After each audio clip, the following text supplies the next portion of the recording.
So hello guys, welcome to सबका Animatoon YouTube channel. मैं आ गया वो भी अपनी नई वीडियो लेकर। और आज की वीडियो में हम बात करने वाले हैं परमन सीरीज़ की एक ऐसी कैरेक्टर के बारे में, मिचिको द विलन। क्या ये टैग जो हमने मतलब लोगों ने जो डाला है, बहुत सारे लोगों ने, जो परमन एनीमे के जो फ़ैन हैं वो लोगों ने डाला है कि मिचिको विलन है परमन सीरीज़ की।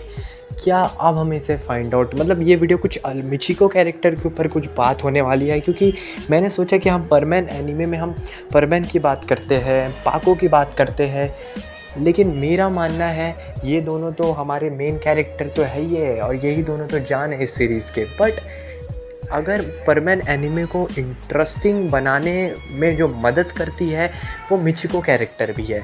अब आप सोचोगे क्या बोल रहा है, मिचिको विलन है, वही तो परमन और पाको को अलग करना चाह रही थी।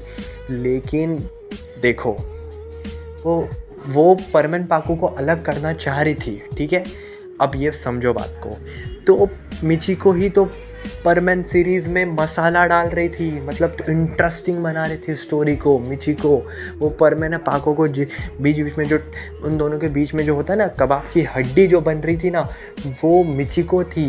इस वजह से मैं कहना चाहता हूँ गाइस कि मिचिको को हेट जितना मिलता है, मैं मानता हूँ कि मैं खुद हूँ, मतलब मैं खुद मिचिको को बुरा भला कहता रहता हूँ उस कैरेक्टर के बारे में, क्योंकि मुझे परमन एनीमे बहुत पसंद है। और मैं और कोई भी नहीं चाहेगा कि परमन और पाको द बेस्ट कपल को मतलब काफ़ी दूर हो जाए। हम तो यही चाहेंगे दोनों मिले और एक दूसरे का साथ वाला सीन्स हमें देखने को मिले। लेकिन बार बार मिचिको आ जाती है, कभी भी मतलब बार बार नहीं आते, कभी कभी आके कबाब की हड्डी बन जाती है परमन पाको के बीच में। बट गाइस, ये चीज़ हमें गुस्सा आता है, और यही क्यों गुस्सा आता है, और जो बाद में पाको जेलस होती है ना कि मिचिको क्यों आ गई परमन के सामने, क्यों, ये सब जेलस वाला सीन हमें देखने को नहीं मिलेगा अगर मिचिको नहीं रहेगी। तो ये सब जेलस वाला सीन और भी मतलब और भी कुछ ऐसे सीन्स है जिससे हमें ये पता चलता है कि पाको कितना प्यार करती है परमन से, और परमन कितना प्यार करता है पाको से, मतलब सुमेरे होशिनो से, वही बात हो गया पाको से। तो एक तरीके से कितना प्यार करते हैं एक दूसरे, मतलब ये दोनों एक दूसरे से, ये हमें और अच्छे से नहीं पता चल पाता अगर मिचिको नहीं रहती तो।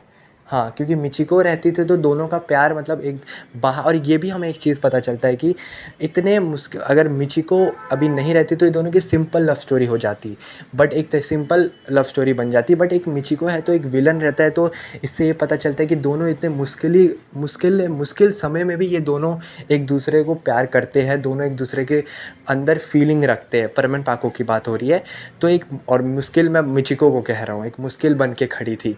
बट तो भी गाइस, इससे एक लव स्टोरी को और मसाला मिलता है, और मतलब इम्पैक्ट पड़ता है, और मतलब लव स्टोरी को और हाई लेके जाता है। तो इस वजह से, लेकिन एक तो इसलिए बोलता हूँ मिचिको कैरेक्टर को हेट दो क्योंकि वो हेट वाला काम करती है, लेकिन अप्रिशिएट भी किया करो कि थैंक यू कि उस कैरेक्टर की वजह से परमन पाको के लव स्टोरी में और असर पड़ा और दमदार हुआ। तो इसलिए ये वीडियो बनाए, क्योंकि मैं चाहूँगा कि ऐसा हो, और हमें तो कभी कभार अप्रिशिएट भी करना चाहिए, और मिचिको के कैरेक्टर के बारे में भी जानना चाहिए कि उसकी क्या पॉजिटिव साइड भी हो सकती है परमन एनीमे के लिए। तो गाइज़, आज की वीडियो इतनी सी थी, और थैंक यू फॉर सपोर्टिंग।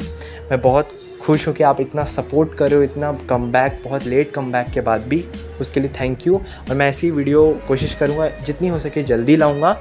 और थैंक यू। अस्सलाम वालेकुम।